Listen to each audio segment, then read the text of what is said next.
Hello guys, मैं आपके सामने आ चुका हूं आपके अपने YouTube channel BS coaching class. इस कोचिंग क्लासेस के माध्यम से आपको सिखाया जाएगा, आपको पढ़ाया जाएगा कक्षा 10 से लेकर कक्षा 12 तक के गणित और विज्ञान। साथ साथ में हम और भी क्लासेस ज्वाइन कराएंगे, लेकिन यहाँ पर अभी सिर्फ 2 ही क्लासों का अध्ययन कराया जाएगा। तो आज के वीडियो में हम आज स्टार्ट करने जा रहे हैं कक्षा 10 की गणित का पहला चैप्टर, वास्तविक संख्याएं। तो आइए आप अपने साथ में पेन और कापी रखिए, जो आपको उचित लगे उसको आप नोट करते चलिए साथ साथ में।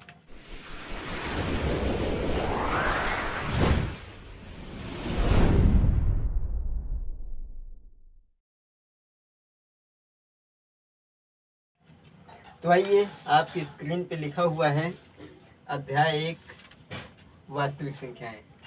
अब हम बात बता देते हैं कि वास्तविक संख्याएं क्या होती हैं। वास्तविक संख्याएं, आइए चर्चा कर लेते हैं।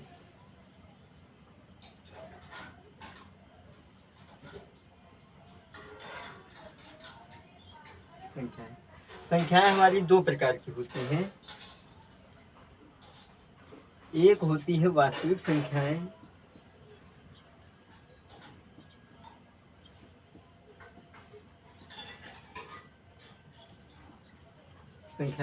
पहली संख्या होती है वास्तविक संख्याएं और दूसरी संख्या होती है काल्पनिक संख्या।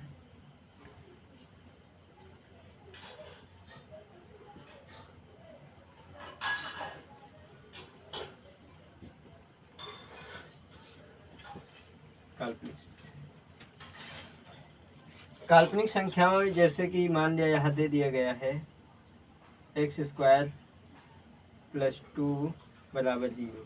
अगर आपसे कह दिया जाए कि आप यहाँ पर x का मान निकालिए, तो आप क्या करेंगे? x² ये इधर प्लस इधर जाएगा तो -2 हो जाएगा, और ये स्क्वायर इधर स्क्वायर है इधर आ जाएगा तो क्या लग जाएगा? √। तो इधर देखेंगे क्या आ जाएगा हमारा, प्लस माइनस माइनस का √2 आ जाएगा। तो ये जो है ये काल्पनिक संख्या है, इसका मान हमें जो है वो क्लियर नहीं है, हमें पता नहीं है। इसलिए ऐसी संख्याओं का अध्ययन हमारे कक्षा 11 में अध्याय 5 में आप करेंगे। और यहाँ पर आइए, हम वास्तविक संख्याओं की चर्चा इस अध्याय के अंतर्गत करेंगे। तो इसमें जो है ये 5 प्रकार की होती हैं। आपको बता दूं जानकारी के लिए, ये 5 प्रकार की होती हैं। नंबर 1 प्राकृतिक संख्या है। नंबर 2 पूर्ण संख्या है।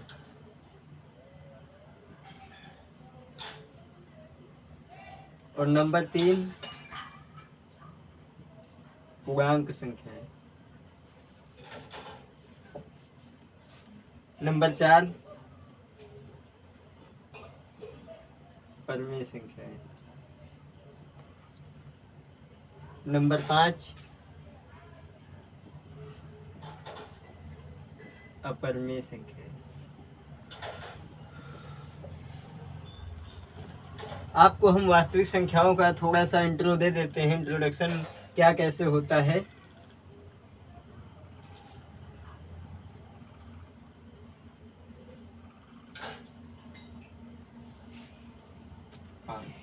तो प्राकृतिक संख्याएं, आपको मालूम होना चाहिए कि गिनती की सभी संख्याएं कौन सी संख्याएं होती हैं? प्राकृतिक संख्याएं।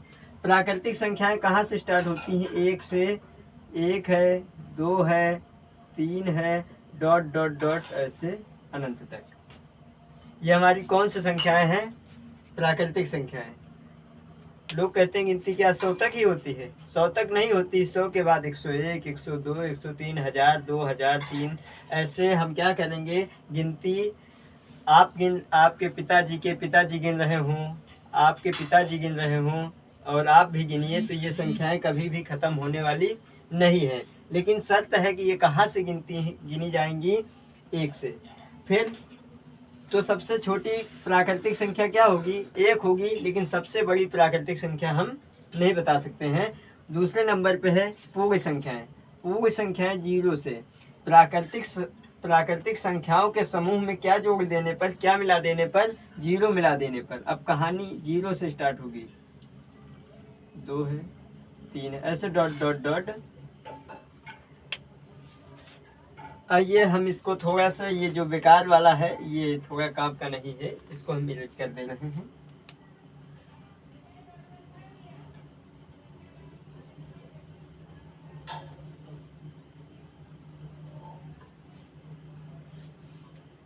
ऐसे डॉट डॉट इन्फिनिटी तक ये हो जाएगा। उसके बाद पूर्णांक संख्याएं क्या होती हैं? पूर्णांक संख्याएं सभी धनात्मक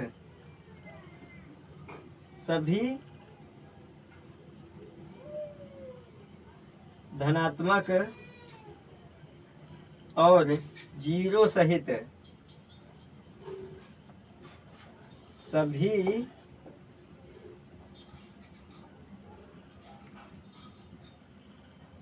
ऋणात्मक संख्याएं कौन सी संख्याएं कहलाती हैं? पूर्णांक संख्याएं। उदाहरण के लिए देख लेते हैं हम। 0 है, इधर जाएंगे -1, -2, -3, तो ये डॉट इधर ये क्या होती चली जाएंगे? उधर -1, 2, 3, 4, 5 ऐसे माइनस में चली जाएंगी। और इधर क्या होंगी? 1 है, 2 है, 3 है, 4 है, डॉट डॉट डॉट ऐसे होती चली जाएंगी। तो ये कौन सी संख्या है? ध्यान दीजिए कि जो माइनस में है इनको ऋणात्मक बोलते हैं, ऋणात्मक संख्याएं, और जो ये वाली प्लस वाली हैं इनको कौन सी संख्याएं बोलते हैं? धनात्मक संख्याएं बोलते हैं। उसके बाद नंबर 4 पे आ जाएंगे हम लोग, परमेय संख्याएं। परमेय संख्याएं ऐसी संख्याएं जिनको p/q के रूप में लिखा जा सके। यहाँ पर हम लोग इस परमेय संख्या के बारे में बहुत ही गहनता से अध्ययन करेंगे। ठीक है, कितने प्रकार की होती हैं, ये कौन कौन सी हो सकती हैं परमेय संख्याएं, इसी के बारे में चैप्टर में बहुत अधिक विस्तार से दिया गया है। तो परमेय संख्याएं ऐसी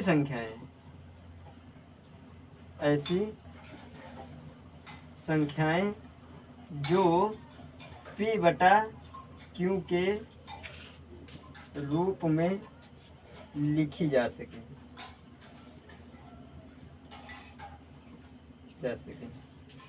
लेकिन शर्त क्या होगी? शर्त है कि ये जो क्यों होगा, क्यों नॉट इक्वल टू 0। क्यों का मान कभी भी क्या नहीं होना चाहिए? 0 नहीं होना चाहिए। तो आइए हम अगली संख्याओं पर चर्चा करते हैं। इसके उदाहरण देख लेते हैं। हम जानते हैं किसी भी संख्या के नीचे बटे में हम 1 लिख सकते हैं। कोई भी संख्या हो हम उसके बटे में 1 लिख सकते हैं। तो जैसे हमारा 1 है, 1 के नीचे हमने 1 लिख दिया। तो ध्यान दो, p/q यानी बटा के रूप में हो गई। नीचे हमारा q, जो q है वो 0 तो है नहीं, तो इसका मतलब ये कौन सी संख्या हो गई? परमेय संख्या हो गई। ऐसे ही हम लिख सकते हैं बहुत सारी संख्याएं। ये देखो, फिर ऐसे ये देखो। तो ध्यान देना, ये देखो ये हमारी कौन सी संख्या है? ये आपके एग्जाम्पल में पूछा जाता है कि बताइए कि इसमें से कौन सी परमेय संख्या है। तो ऐसा कुछ उदाहरण आएगा तो आपको याद रखना है कि ये हमारी कौन सी संख्या है? परमेय संख्या है। तो ये यानी कि नीचे हमारा क्या नहीं होना चाहिए, यानी क्यों का मान क्या नहीं होना चाहिए? 0 नहीं होना चाहिए। तो नीचे क्यों हमारा 0 नहीं है। अगला जैसे -2/1। तो इस प्रकार, यानी कहने का हमारा मतलब ये है, कि ध्यान देना है, प्राकृतिक संख्याओं को पूर्ण संख्याओं में लिखा गया है। देखो, यानी पूर्ण संख्याओं के समूह में कौन सा समूह पाया जा रहा है? प्राकृतिक संख्याओं का समूह पाया जा रहा है। उसके बाद पूर्ण संख्याओं के समूह 0 मिला दिया हमने प्राकृतिक संख्याओं, पूर्ण संख्याओं का समूह बन गया। उसके बाद पूर्णांक संख्याओं का गहनता से देखेंगे तो क्या होगा पूर्णांक का? तो ध्यान देंगे कि 0 के साथ इधर वाली सभी कौन सी संख्या है? ये देखो पूर्णांक है, पूर्ण संख्या है कि नहीं?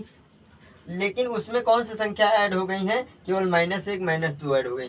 तो यहाँ ध्यान देंगे पूर्णांक संख्याओं में ऊपर की दोनों संख्याएं मिल रही हैं। ऊपर की दोनों संख्या, जैसे कि 0 हटा लिया तो कौन सा समूह हो गया?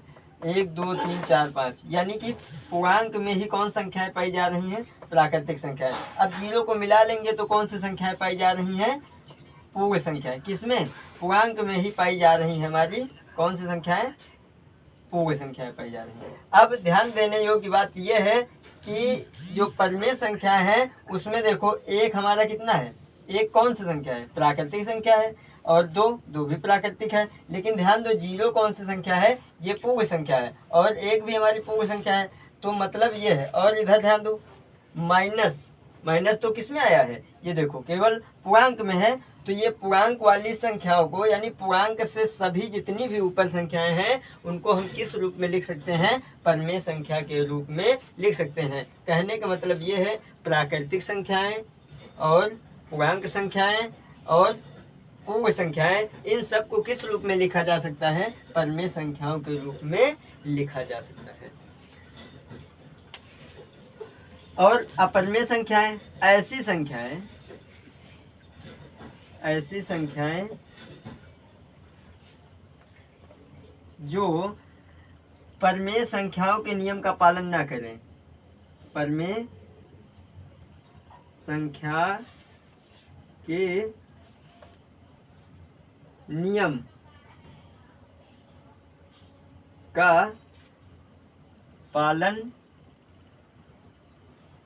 न करें तो कौन सी संख्या हो जाएगी? अपरिमेय संख्या।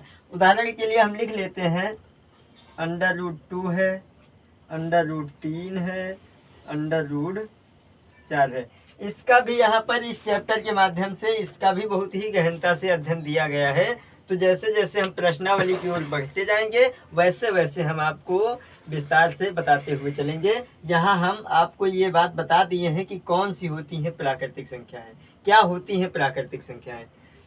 प्राकृतिक संख्याएं क्या होती हैं, पूर्ण संख्याएं क्या होती हैं, और पूर्णांक संख्याएं क्या होती हैं, परिमेय संख्याएं क्या होती हैं। पर हमने जान लिया बारीकी से क्या किया है।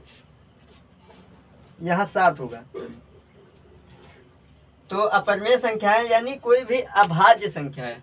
अभाज्य संख्या आपको पता होना चाहिए कि अभाज्य संख्या जो केवल 1 से कटे और स्वयं से कटे, इसके अलावा वो किसी संख्या से न कटे, उनको अभाज्य संख्या कहते हैं। तो ध्यान देना है, ये दो केवल 2 से कटेगा और या फिर 1 से कटेगा, इसके अलावा किसी तीसरी संख्या से नहीं कटेगा। इसलिए जो दो है वह सबसे छोटी अभाज्य संख्या है। तो इसका वर्गमूल हो जाएगा। फिर ये 3 भी वैसी है, इसका भी वर्गमूल। जितनी भी अभाज्य संख्याएं होती हैं उनका वर्गमूल क्या होता है? अपरिमेय संख्याएं होती है। आइए, तो हम सीख लिए हैं। तो हमारा कहने का मतलब ये जितने भी हैं ये सब किसके बेटे हैं? वास्तविक संख्याओं के बेटे हैं। तो जब वास्तविक संख्याओं की चर्चा जहाँ पर होगी वहाँ पर हम इन्हीं सब की चर्चा करेंगे। तो आइए, अब आपकी समझ में आ गया होगा वास्तविक संख्याएं क्या होती हैं। तो आइए अब हम चलते हैं वास्तविक संख्याओं के जो प्रमेय हैं, जो आगे कहा गया है, हम उनकी ओर ध्यान देते हैं। तो आइए हम इसको रब करते हैं। देखिए हमारा इरेज हो गया है। अब हम चर्चा करेंगे वास्तविक संख्या। वास्तविक संख्याओं की चर्चा तो जो भी उनके बेटे हैं हम उनकी बात कर चुके हैं। अब वास्तविक संख्याओं की बात हम करने चल रहे हैं। वास्तविक संख्या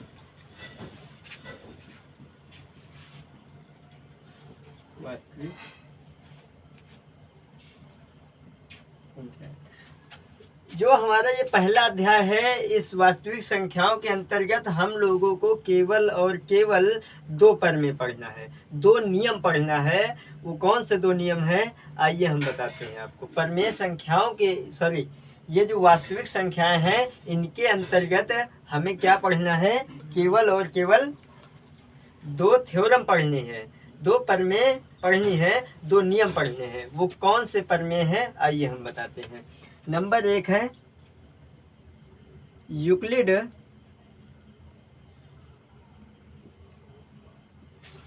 विभाजन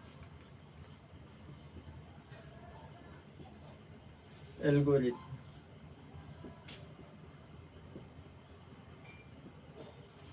नंबर 2 है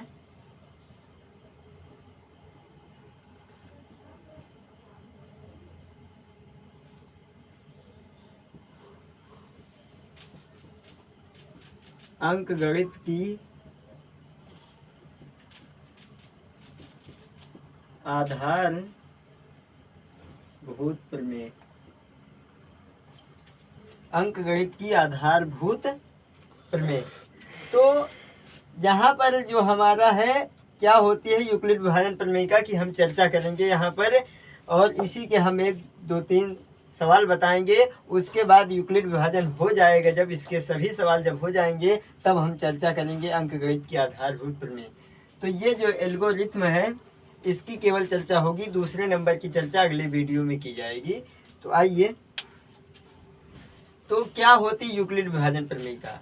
यूक्लिड विभाजन प्रमेय का एक ऐसे गणितज्ञ हुए थे, एक महान गणितज्ञ, यूनानी गणितज्ञ हुए थे, उन्होंने बताया था।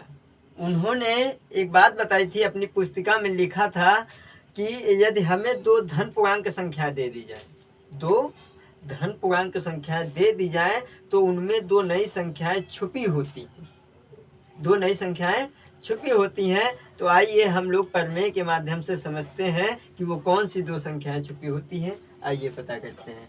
तो यहाँ पर ध्यान देंगे कि इसका तो अभी कोई मतलब नहीं है, इसी की हम चर्चा करेंगे, इसी के उदाहरण के, और इसी के 1-2 सवाल बताएंगे। उसके बाद आगे का अगले वीडियो में फिर देखा जाएगा।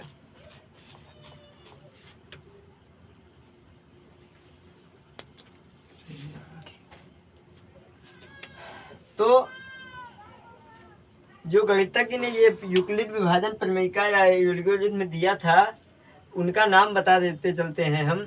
उनका नाम था मोहम्मद इब्न मूसा अल ख्वारिज्मी।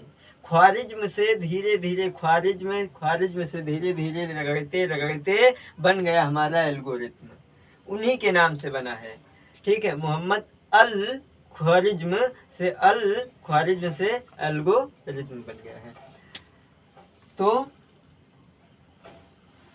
यहाँ पर उन्होंने बताया कि यह 2 धन पूर्णांक संख्या है। अभी हमने आपको बताया था, पूर्णांक बताए थे, उनमें से धन पूर्णांक यानी प्लस वाली, ध्यान देना, पूर्णांक तो भाई ये होंगी ना, डॉट डॉट डॉट ऐसे, -1 0 0 1 है, 2 है, 3 है। तो ध्यान देंगे कि ये कौन सी होंगी संख्याएं, ये होंगी धनात्मक, और ये कौन सी होंगी, ऋणात्मक संख्याएं होंगी। तो उन्होंने कहा था कि केवल कौन सी संख्याएं ली जाएंगी, धनात्मक संख्याएं।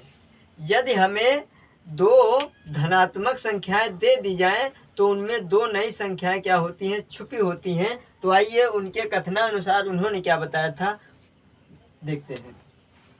मान लिया 2 संख्याएं दे दी जाएंगी, एक संख्या ए होगी, दूसरी संख्या बी हुई। 2 धनात्मक पूर्णांक, एक दे दिया गया ए, एक दे दिया गया बी। तो जो ए होगी वो मान लिया वो बड़ी संख्या है, और जो बी है वो क्या है, छोटी संख्या है। तो उन्होंने क्या किया था, कहा कि ए बराबर में लिखा जा सकता है, ए बराबर बी गुणे क्यू प्लस आर। ध्यान देना कि यहाँ देखो, एक ये दी गई है ए, एक दी गई है बी। तो भाई ए और बी तो लिखा है, साफ साफ जाहिर दिख रहा है आप लोगों को, इसमें कोई संशय नहीं है। लेकिन ये 2 हमारी कंटक संख्याएं यही हैं, ये 2 कमीनी जो संख्याएं यहाँ दिख रही हैं आपको, यही 2 नई संख्याएं हैं बाबू। तो आइए, ये तो आप ऐसे समझ गए होंगे, ऐसे जो लिखा है ये तो अब फार्मूला लिखा है, उन्होंने लिख दिया। अब इसको कैसे हम लोग समझेंगे अपने शब्दों में या उदाहरण के माध्यम से, आइए हम लोग इसको समझने का प्रयास करते हैं। मान लिया कि जैसे उन्होंने कहा कि 2 एक ए और बी, तो उसी प्रकार हम एक मान लेते हैं, एक है 39 और दूसरी दे दिया मान लिया हमने 13। हमने ये मान लिया, तो ए अब हम किसको मानेंगे, जो हमारी बड़ी संख्या होगी वही तो ए होगी। तो ए हमारी ये हो गई, और बी क्या हो जाएगी, हमारी 13 हो जाएगी। तो अब हमारा ए के बराबर में क्या है, यानी ए की जगह क्या लिख देना है, 39 लिख देंगे। आइए ये देखो, हमने क्या किया है, 39 लिख दिया। 39 बराबर बी लिखना है, बी कितना है 13, और गुणे अब ध्यान देना क्यों हमारा वही मान होगा। अब बताओ इसमें कितने से गुणा करें 13 में कि उसके आसपास चला जाए या पूरा भी चला जाए, कोई दिक्कत नहीं है, लेकिन ज़्यादा ना हो, कम भले हो। तो भाई अब हम गुणा करेंगे तो 13 का गुणा 3 से कर देंगे, कितना हो जाएगा 39 हो जाएगा। तो ध्यान देंगे और प्लस क्या जुड़ेगा 0। भाई 13 39 तो भाई बराबर हो गया, तो बचेगा क्या, कुछ बचेगा ही नहीं। तो यहाँ आर यानी जो हो जाएगा वो क्या हो जाएगा 0 हो जाएगा।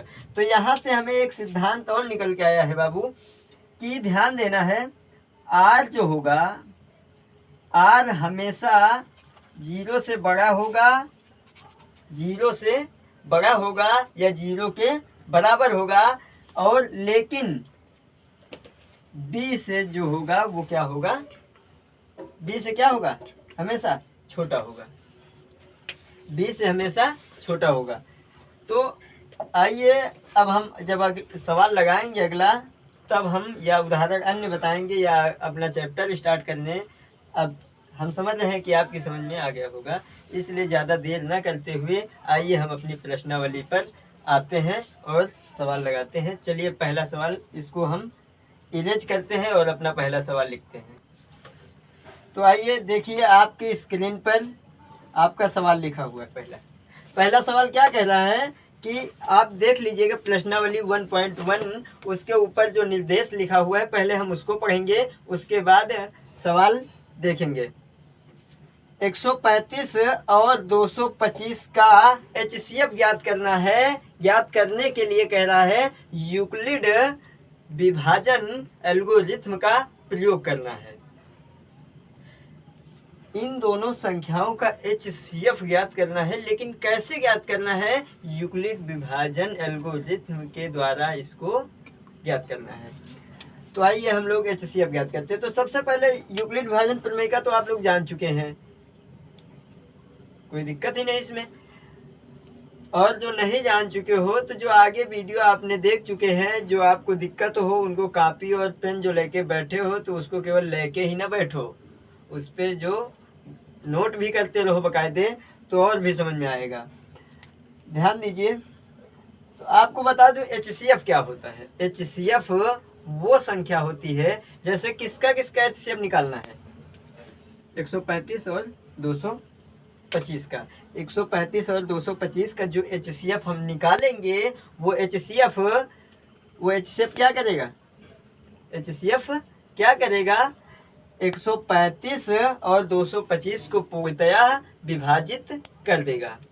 यानी HCF वो संख्या होती है, जिन संख्याओं का HCF हम निकालते हैं उन संख्याओं को HCF पूर्णतया विभाजित कर देता है।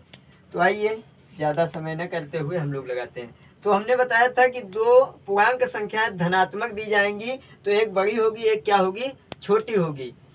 क्या होगी, एक बड़ी होगी एक छोटी होगी। तो यहाँ पर ये हमारा क्या है, ये हो गया, और बी क्या हो गया, ये। तो इसको आइए हम करते हैं, और इस प्रोसेस को हम तब तक करते रहेंगे जब तक कि आर का मान हमारा क्या ना आ जाए, 0 ना आ जाए। आइए करते हैं। तो ए बराबर यूक्लिड विभाजन प्रमेय क्या थी हमारी, ए बराबर बी में क्यू प्लस आर। इस प्रोसेस को तब तक करते रहेंगे जब तक आर का मान क्या ना आ जाए, 0 ना आ जाए। तो ध्यान देते हैं, ए का मान कितना है 225। ये हम पहला चरण करने जा रहे हैं, पहला चरण। इसमें चरण वाइज चलता है, चरण बनाना पड़ेगा। तो 225 बराबर कितना, बी कितना है 135 हो गया। अब ध्यान देंगे, अब कितने से यानी क्यू का मान क्या लिखें भाई, 135 का कितनी बार करें गुणा कि 225 के बाहर न जाए, अंदर ही रहे इसी बार। तो कितनी बार में जाएगा, एक बार में। भाई देखो यहाँ 22 लिखा, 2 अंकों के लिए कितना लिखा है 22 लिखा है, और यहाँ 2 अंकों के लिए कितना लिखा है 13। अब 13 का पहाड़ा पढ़ो कि 22 से ज़्यादा ना हो, तो 13 दूना 26 क्या हो गया, ज़्यादा हो गया ना। अरे समझो भाई कुछ बहुत, तो गुणा भाग तो करना आना ही चाहिए है, कैसे ही काम चलेगा। कक्षा 10 में पहुँच गए हो तुम लोग हैं, तो ऐसे थोड़ी काम चलेगा, गुणा भाग करना सीखो थोड़ा। तो एक बार में जाएगा, एक बार में जाएगा और बचेगा क्या हमारा, कितना बचेगा। अब घटा लेते हैं तो ध्यान देंगे इकाई वाले को देखो 135 एकम 135। अब इसको इसमें से क्या कर देते हैं, इसको इसमें से घटाएंगे तो हमारा आ जाएगा 90। ध्यान देंगे क्या आर हमारा 0 हुआ। हमने क्या बताया कि इसको तब तक हल करते रहेंगे जब तक आर का मान क्या ना हो जाए, 0 हो जाए। तो यहाँ लिख देंगे जहाँ are not equal to 0, r का मान अभी भी क्या नहीं हुआ, 0 नहीं हुआ। अगला चरण लिखेंगे चरण नंबर 2। चरण नंबर 2 है, क्या कह रहा है, तो अब हमारा ए का मान वो हो जाएगा जो पहले वाले चरण में बी का काम कर रहा था। ये देखो अब ए हमारा कितना हो गया 135 बराबर, और जो बी का मान काम होता है यहाँ पर वो अब यहाँ आर जो है यहाँ वो करेगा बी का काम। तो बी हमारा कितना हो जाएगा दूसरे चरण में 90 हो जाएगा, 90। अब कितनी बार में जाएगा ध्यान देते हैं। अब हुआ भाई ये हमारा बी हो गया और क्यों क्या हो जाएगा, अब क्यों बताओ कितना आएगा। तो देखो यहाँ 13 है, इधर वाला ले लिया तो 9 दूनी 18 ज़्यादा हो जाएगा, तो इसलिए कितनी बार में जाएगा, एक बार में जाएगा। अब ध्यान देंगे प्लस आर हमारा कितना बचेगा भाई, जो होगा घटाओ कितना आएगा 45 आएगा। ज़्यादा जल्दियाओ नहीं, आराम आराम देखो ठीक है। तो 45 हमारा आ गया। अब क्या करेंगे, अभी भी हमारा आर का मान क्या नहीं हुआ है, 0 नहीं हुआ है, तो लिखेंगे जहाँ आर नॉट इक्वल टू 0। ठीक है, तो अगला चरण यानी अभी भी हमारा 0 नहीं हुआ, तो इसलिए हम क्या करेंगे एक चरण और बढ़ाएंगे। तो एक चरण और बढ़ाएंगे, यहाँ लिखेंगे तृतीय चरण। तो क्या हो जाएगा, अब हमारा ए का काम कौन करेगा, ये जो पहले इसके ऊपर वाले चरण में क्या कौन कर रहा है, ये 90 हमारा क्या हो जाएगा ए हो जाएगा। और बी का काम कौन करेगा, 45 करेगा। ठीक, अब ध्यान दो बी का काम ये हो गया, और गुणे क्यों यानी यहाँ क्या लिखा जाएगा, कितने से क्या गुणा करना है, यानी 2 से अगर गुणा 45 दूना 90, तो 90 आ गया। देखो 45 दूना 90, इधर 90 लिखा है, तो प्लस में इधर क्या जुड़ेगा 0, क्योंकि भाई कुछ बचा ही नहीं। तो अब देखो आर का मान हमारा क्या होगा भाई, आर ये देखो यहाँ ये था, यहाँ ये था, यहाँ क्या आ गया 0 आ गया। तो हमारे इस चरण में क्या आ गया है, आर लिख लेंगे जहाँ आर बराबर क्या हो गया है 0 आ गया है। तो अब HCF कहोगे, ये इसमें क्या निकला भाई, ये तो सारे प्रोसेस अपना कर लिया है बस। तो हम बता देना ये चाहेंगे कि HCF अंतिम बार जो संख्या जिससे भाग दी जाती है वही हमारी क्या होती है, HCF होती है। तो आखिरी बार हमने किससे भाग दिया, ये देखो ये 45 लिखा है, ये देखो याद रखना ये 45। ठीक है, तो हम लिखेंगे अतः 135 और 225 का HCF कितना होगा 45। यही हमारा क्या हो जाएगा, ये आंसर हो जाएगा। तो हम आशा कर रहे हैं कि आपको ये सवाल समझ में आ गया होगा। तो आइए अब हम इसको, आप लोग इसको नोट कर लीजिएगा और जैसा होगा वो आप कमेंट में बताइएगा। उसके बाद आइए हम इसको इरेज करते हैं। आइए अब दूसरा सवाल लगाने का प्रयास करते हैं। आइए देखिए, ये देखो स्क्रीन पर आपके सवाल नंबर 2 लिखा हुआ है। 196 और 38,220 का क्या ज्ञात करना है, HCF हमें ज्ञात करना है। 196 और 38,220 का। तो ध्यान देंगे फिर हमारा ए ये हो जाएगा, बड़ी संख्या ए होगी, और बी क्या हो जाएगी, ये हो जाएगी। तो ए बराबर यानी कितना भाई, एल्गोरिथम विभाजन हमारा क्या होता है, ए बराबर बी क्यू प्लस आर। तो ए कितना है, ए हमारा कितना है 38 220 बराबर 100, बी का मान कितना है 196 और गुणा करेंगे। अब कितनी बार गुणा करेंगे, ध्यान देंगे। 19 यहाँ लेंगे भाई, एक अंक छोड़ रहे हैं तो हम लगभग कितने अंक छोड़ेंगे, यहाँ मान लिया एक अंक छोड़ रहे थे, यही अंक छोड़ सकते हैं, तो अभी हमारा क्लियर नहीं होगा। तो ध्यान देंगे 19 दूना 38 होता है, लेकिन इससे क्लियर नहीं होगा, तो इसका हमें क्या करना पड़ेगा, इसका आइए हम लोग यहाँ करते हैं। ये लिखा हुआ है कितना, भाग कर लेते हैं हम लोग 196 भागे 38 220 का क्या करेंगे। अब ये कितनी बार में जाएगा, ये जाएगा एक बार में। क्यों एक बार में जाएगा, क्योंकि 96 दूना कितना हो जाएगा भाई 90 मान लिया, यहाँ कितना हो जाएगा, तो दूना 18 180 हो जाएगा। और ये कितना है, इसका भी दुगना होगा तो कितना हो जाएगा 380 हो जाएगा। और दिया कितना है, ये देखो 382, और इस 6 का भी करेंगे तो ज़्यादा हो जाएगा, इसलिए एक बार में जाएगा। तो एक बार में जाएगा तो कितना आएगा 196। अब इसको घटाएंगे तो यहाँ से कितना आएगा, असली 12 में से 6 गया, 6 बचा। और उसके बाद ध्यान देंगे कितना आएगा, यहाँ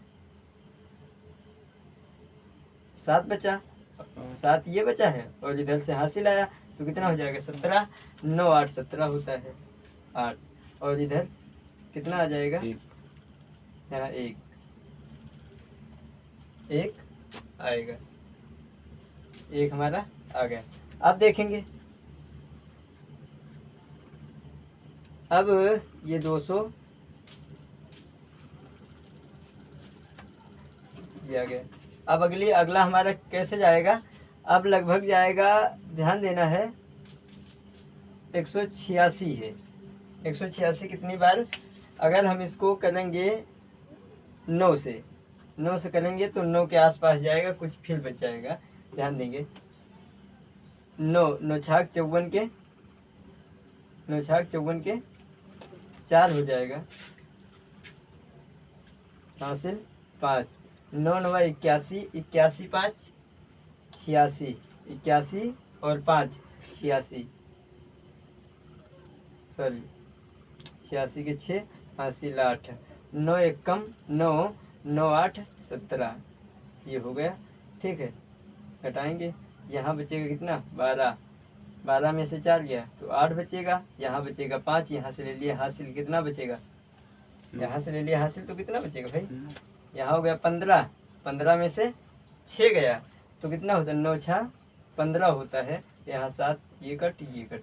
अब देखो ये कितना आ जाएगा, ये तो अब ये कितनी बार में जाएगा, 5 बार में आसानी से चला जाएगा। कितना देखो, इसका और इसका क्या कर लेते हैं, गुणा कर लेते हैं, करो कितना आएगा 5 छक्का 30 के 0, 5 छक्का 30 के 0 हासिल 3, फिर 9 बचे 45, 45 3 कितना हो जाएगा 45 3 48 के 8 हासिल 4, हासिल 4 आ गया। उसके बाद 5 1 कम 5 4 9, ये देखो पूरा क्या हो गया, कट गया। अर्थात हमारा ये देखो क्यों का मान ये आ गया, कितना है 195, और प्लस अब क्या कर देंगे, प्लस भाई जब पूरा हमने गुणा किया तो ध्यान दो ये पूरा कट गया, यानी इसका गुणा करेंगे तो ये पूरी संख्या हमारी आ गई है। तो अब कितना यहाँ बचेगा क्या 0, यानी यहाँ एक ही पहले ही स्टेप में आ गया है, यानी जब हम पहला ही चरण हमारा आ गया, पहला चरण, तो इसमें पहले ही चरण में क्या आ गया है, यानी ये देखो r का मान 0 आ गया है। अब लिख देंगे जहाँ r बराबर 0, तो r बराबर 0, तो हमने भाग किससे दिया था, ये देखो अंतिम बार हमने किससे भाग दिया था, यहाँ समझ लेंगे। तो अंतिम बार हमने भाग दिया था 196 से, 196 से, यही हमारा क्या हो जाएगा HCF हो जाएगा, किस का 196 हमारा क्या हो जाएगा, HCF हो जाएगा, लेकिन किसका, 196 और 38220 का। तो लिख लेंगे 196 कामा 38220 का HCF कितना है, 196। हमने बताया है कि अंतिम बार हमने यानी भाई भाग ही इससे आखिरी बार हमने किया है और कोशिश करना ही नहीं पड़ा। तो यही हमारा क्या आ जाएगा, HCF आ जाएगा 196 और 38220 का। तो ये हमारा आ गया है, यही हमारा इसका आंसर हो जाएगा। तो आप लोग इसको वीडियो को पॉज करके आप लोग सवाल को नोट कर लीजिए और अपने आप से भी लगाने का प्रयास कीजिए। आइए हम इसको रफ करते हैं और उसके बाद दूसरा अगला सवाल देखते हैं। तीसरा सवाल आपके स्क्रीन पे लगा है, आइए इसको लगाते हैं, कैसे लगेगा देखते हैं कि ये हमारा क्या हो जाएगा, ये हो जाएगा और भी ये हो जाएगा। तो युगल विभाजन प्रमेय क्या कहती है, A बराबर B क्यों प्लस R है। तो आइए, तो यहाँ A हमारा कितना, चरण नंबर 1 लिखेंगे, चरण नंबर 1 है 867 बराबर कितना, 255 गुणे कितनी बार में जाएगा, 3 बार में जाएगा, और प्लस बचेगा कितना, 102 बचता है। आइए लगा के देख लेते हैं। 255 867 लेते हैं, को भाग देते हैं 255 से, कितनी 3 बार में गया, कितना आएगा। अब इसका गुणा कर सकते हैं, ये जो करते हैं यहाँ इसका गुणा कर लेते हैं, यहाँ लिखने के लिए आ जाता है 5 3 15 5 हासिल 1, फिर 5 3 15 1 16 6 हासिल 1। तो कितना आ जाएगा, 3 दूनी 6 1 7। अब कितना आएगा, यहाँ घटाएंगे तो 2 आएगा, यहाँ 0 आ जाएगा, यहाँ 1 आ जाएगा। ये देखो हमारा अगला चरण नंबर 2, चरण नंबर 2। अब हमारा A का काम कौन करेगा, 255 करेगा, और B का काम जो शेष बचता है वो करता है। तो कितना आ जाएगा, 102। अब कितनी बार में जाएगा, 2 बार में चला जाएगा। शेष हमारा बचेगा, कितना बचेगा, 51 बचेगा। आइए करके यहाँ देख लेते हैं, 255 कितनी बार में जा रहा है, आइए देखते हैं।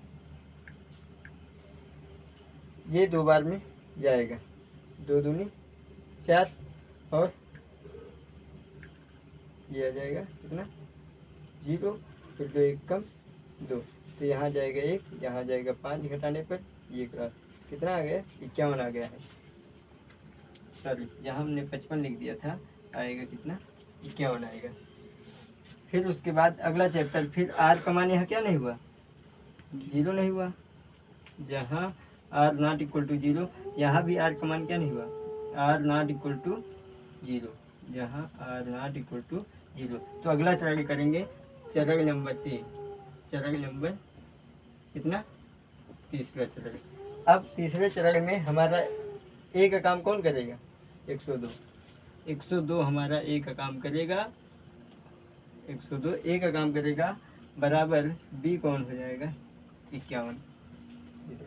इससे भाग देंगे ना इसको, 102 को ऐसे, तो कितनी बार में जाएगा, 2 बार में चला जाएगा।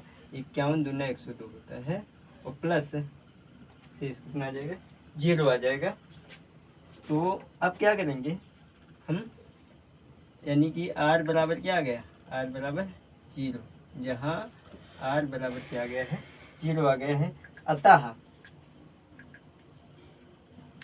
लिखेंगे, अतः कितने का, 867 कामा 255 का HCF बराबर कितना आ गया है, कितना आया है, अंतिम बार हमने किससे भाग दिया है, 51 से भाग दिया है, तो 51 हमारा क्या आ जाएगा, HCF आ जाएगा। तो आप लोग चेक कर सकते हैं एक बार, इस संख्या को इससे, सॉरी इसको 51 से भाग देंगे और इससे 51 से इसको 51 से भाग देंगे तो आंसर हमारा ये संख्याएं पूछते हैं इस HCF से कट जाएंगी। तो HCF वही संख्या होती है, हमने बताया था आपको। तो आज की वीडियो देखने के लिए आप लोगों का बहुत बहुत धन्यवाद, और अगली वीडियो आपको जल्द ही अपलोड कराई जाएगी। जैसा इसका रिजल्ट होगा, रिजल्ट अच्छा रहा तो जल्द से जल्द दूसरी वीडियो बनाई जाएगी। हमारा वीडियो देखने के लिए आप लोगों का बहुत बहुत धन्यवाद।